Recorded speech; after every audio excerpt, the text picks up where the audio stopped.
शेर खान ने छीनी अपने भाई से जादुई मनी और किया जंगल के जानवरों को परेशान और मारा गया बहुत ही भयानक मौत।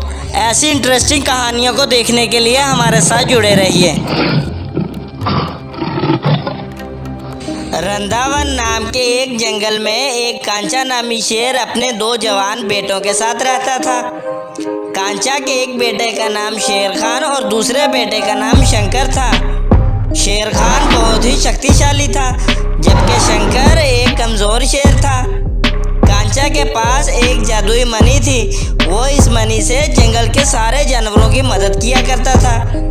कांचा, जो कि बहुत ही बूढ़ा हो चुका था, वो इस मनी को अपने इन दोनों बेटों में से किसी एक को देना चाहता था। एक दिन कांचा अपने बेटे शंकर का विवाह एक रूपा नामी शेरनी से करा देता है। रूपा शेरनी बहुत ही चालाक शेरनी थी।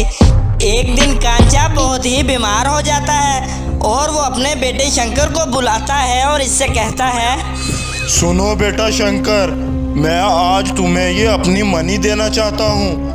मैं चाहता हूँ कि मेरे मरने के बाद तुम इस मनी से जंगल के जानवरों की मदद करो और इसे हमेशा अच्छे कामों के लिए इस्तेमाल करो। इस तरह से कांचा अपनी जादुई मनी अपने बेटे को सौंप देता है। इससे अगले दिन कांचा की मृत्यु हो जाती है।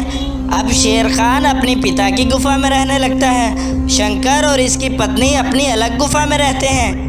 ऐसे ही कुछ साल बीत जाते हैं और रूपा एक दिन एक रंगीन शेर को जन्म दे देती है। शंकर और रूपा अपने इस रंगीन बेटे को देखकर बहुत ही खुश थे। रूपा अपने बेटे का नाम जग्गू रखती है। शंकर और रूपा अपने इस बेटे के साथ बहुत ही खुशी से रह रहे थे। एक दिन शंकर भोजन की तलाश में जंगल में जा रहा था कि इसे रास्ते में हाथी अपने जख्मी बेटे के साथ नजर आता है। तब शंकर इनके पास जाकर इनसे पूछता है, अरे हाथी भाई, क्या हुआ तुम्हारे बेटे को? ये इतना जख्मी कैसे हो गया? अरे महाराज, क्या बताऊं, मेरा बेटा पहाड़ी पर खेल रहा था और इसका पैर फिसल गया और वो नीचे आकर गिर गया, जिससे वो जख्मी हो गया है। आप मेरे बेटे का ख्याल कीजिए, मैं अभी डॉक्टर बंदर को बुला कर लाता हूँ। अरे सुनो हाथी भाई, मेरे होते हुए तुम्हें चिंता करने की कोई ज़रूरत नहीं। मैं अभी तुम्हारे बेटे को ठीक कर देता हूँ। तब शंकर अपनी जादुई मनी को हाथी के बेटे के सर पर रख देता है और इसकी शक्तियों से हाथी का बेटा बिल्कुल ठीक हो जाता है।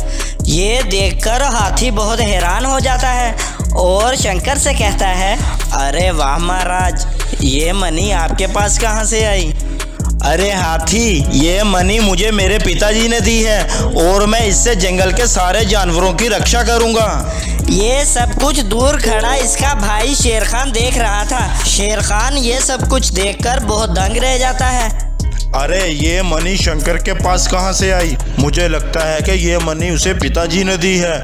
मुझे हर हाल में ये मनी चाहिए। इस मनी से मैं बहुत शक्तिशाली बन जाऊंगा। इसके लिए मुझे चाहे इसकी और इसके परिवार की जान ही क्यों न लेनी पड़े। तब शेर खान शंकर की गुफा के पास आता है तो शंकर सो रहा था। तब शेर खान शंकर पर हमला कर देता है और इसे जान से मार डालता है। तभी रूपा शेरनी की आंख खुल जाती है और वो जग्गू को लेकर वहाँ से भाग जाती है। शेर खान शंकर को मारकर इससे वो जादुई मनी छीनकर रूपा के पीछे भागना शुरू कर देता है। लेकिन रूपा अपनी पूरी ताकत से भागती है और शेर खान से दूर निकल जाती है। कुछ दूर जाकर शेरनी को एक भालू मिलता है, जो कि शेरनी का एक बहुत ही अच्छा मित्र था। अरे अरे रूपा बहन, तुम इतनी परेशान क्यों हो? देखो भालू, मेरे पास ज़्यादा समय नहीं है। शेर खान ने अपने भाई शंकर को मार डाला है और अब वो मुझे और मेरे बेटे को मारने के लिए हमारे पीछे पड़ा हुआ है। तुम मेरे बेटे को दूसरे जंगल ले जाओ और इसका अच्छे से ख्याल रखना।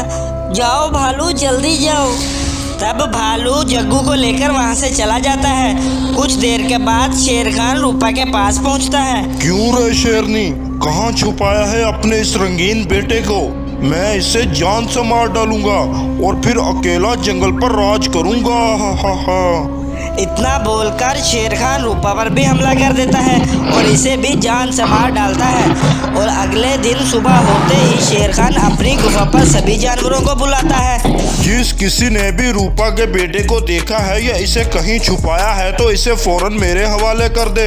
नहीं तो इसका अंजाम अच्छा नहीं होगा। तब भालू भी वहीं खड़ा था, लेकिन वो रूपा का बड़ा ही अच्छा मित्र था, इसलिए वो शेर खान को कुछ नहीं बताता। अब भालू आधा समय इस जंगल में रहता और आधा समय दूसरे जंगल में रूपा के बेटे के साथ रहता था और इसका बड़े अच्छे से ख्याल भी रखता था। उधर शेर खान इस जादुई मणि से जंगल के जानवरों को बहुत परेशान किया करता था और इनसे अपने सारे काम ज़बरदस्ती करवाया करता। कुछ साल ऐसे ही बीत जाते हैं। तर जग्गू जवान हो चला था और अब वो वक्त भी आ चला था कि जग्गू अपने माता पिता की मौत का राज जाने और शेर खान से अपने माता पिता की मौत का बदला ले। एक दिन भालू जग्गू को इसके माता पिता की मौत की सच्चाई बताने ही वाला था, तभी वहाँ पर शेर खान आ जाता है। भालू शेर खान को देखकर बहुत ही डर जाता है। अच्छा, तो तुमने इसे मुझसे आज तक छुपा कर रखा। इस गद्दारी की सजा तुम्हें मैं जरूर दूंगा भालू। तब शेर खान इस मणि के वार से भालू को घायल कर देता है। ये देखकर जग्गू बहुत गुस्से में आ जाता है। तुम्हारी हिम्मत कैसे हुई मेरे पिता पर वार करने की? मैं तुम्हें जिंदा नहीं छोड़ूंगा। तुम मुझे मारोगे? आज मैं तुम्हें भी मारकर तुम्हारे माता पिता के पास पहुंचा दूंगा, समझे तुम? तब शेर खान जग्गू को इसके माता पिता के बारे में सारी सच्चाई बता देता है। ये सुनकर जग्गू गुस्से से लाल पीला हो जाता है और फिर दोनों की आपस में लड़ाई शुरू हो जाती है। फिर जग्गू से लड़ते लड़ते शेर खान से वो मणि गिर जाती है। तब जग्गू जल्दी से वो मणि उठा लेता है और इस मणि की शक्तियों से शेर खान को वहीं मार डालता है। फिर जग्गू इस मणि से अपने पिता भालू को भी ठीक कर लेता है और फिर भालू इसे लेकर इस जंगल में वापस पहुंच जाता है और फिर सभी जानवर जग्गू को अपना राजा बना लेते हैं और फिर से जंगल में खुशी खुशी रहने लगते हैं। वीडियो अच्छी लगी है तो वीडियो को लाइक करें और चैनल को सब्सक्राइब करें और साथ में बने बेल के आइकन को दबाएं ताकि मेरी हर नई आने वाली वीडियो की नोटिफिकेशन आपको सबसे पहले मिले।